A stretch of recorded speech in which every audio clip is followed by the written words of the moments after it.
In the small town of Springfield, Oregon, lived a humble mechanic named Ethan Blake. His garage was a simple one: rusted signs, old tires stacked in corners, and tools scattered over a wooden bench.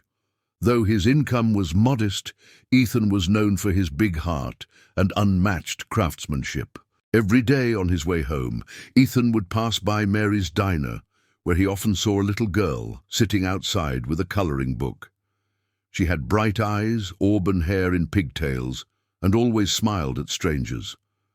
What stood out most was her wheelchair, slightly worn, with one handle duct-taped and a wheel that squeaked. Her name was Lily, and her mother Jessica worked at the diner as a waitress. Ethan would nod at them politely, occasionally stopping to share a kind word or a small toy for Lily.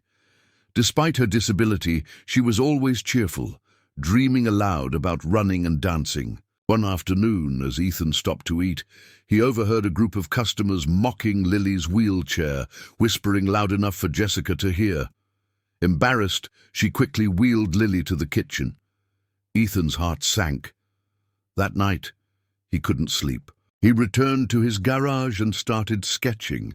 "She deserves more than pity," he whispered. "She deserves freedom." Using old scooter parts, a recycled car battery, and lightweight frame materials, Ethan began building something special: a miniature electric car just for Lily. It was pink with purple racing stripes, complete with a soft leather seat and safety belt. He worked for days, welding by candlelight and testing controls again and again. On Saturday morning, Ethan pulled up outside Mary's diner. Lily and Jessica stepped outside, puzzled. When Ethan opened the trailer and revealed the little car, Lily's eyes widened. "For me?" she gasped. He nodded with a warm smile. "You're the bravest racer I know." Lily climbed into the car with help and gently pressed the controls.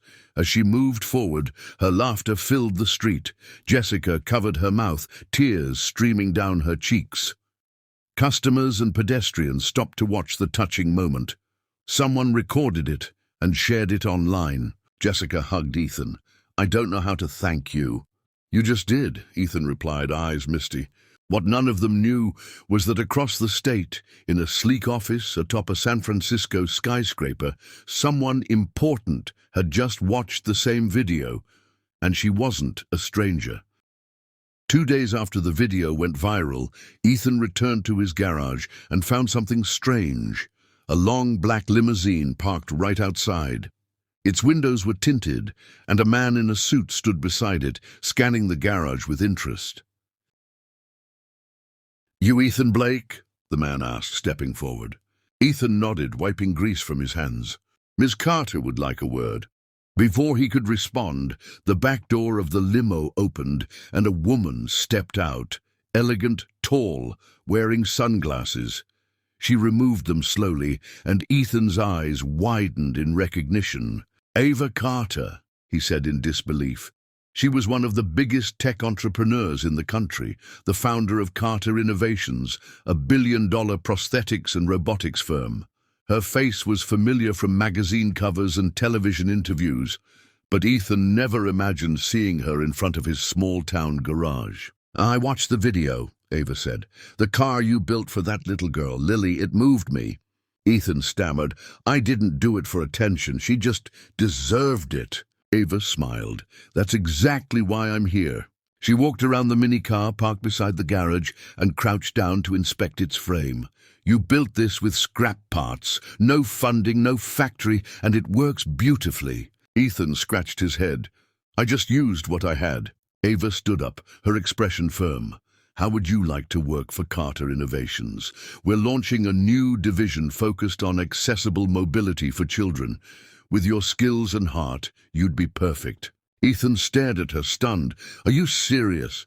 She nodded. "Very." That afternoon, Lily and Jessica arrived just in time to see Ava shake Ethan's hand. When they learned what had happened, Jessica teared up again.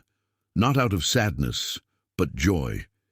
Ethan had given without expecting anything, and now life was giving something back. A week later, Ethan packed up his garage. The town gathered to see him off, wishing him luck as he left for San Francisco. Lily gave him a drawing, a picture of herself racing in her pink car with Ethan waving beside her. Ethan held the picture to his chest. This is the real reward. As the limo drove off with Ethan inside, the little town buzzed with excitement. They hadn't just witnessed generosity.